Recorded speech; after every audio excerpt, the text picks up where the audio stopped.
Day one into the project. Got our ducting fabricated and the guys are upstairs installing same. We got some openings to be created in this wooden ceiling. So I'm gonna get the carpenter to come back and create those openings. We have the supply diffusers over this side, which are 6 by 6, and over this side we have the return, which are 14 by 14. Angela cleaned out it. Yeah, so that's what we're going to do.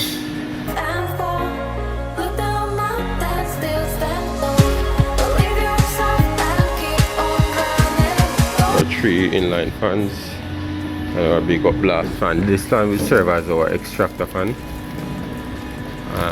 Yeah, and these are our supply fans.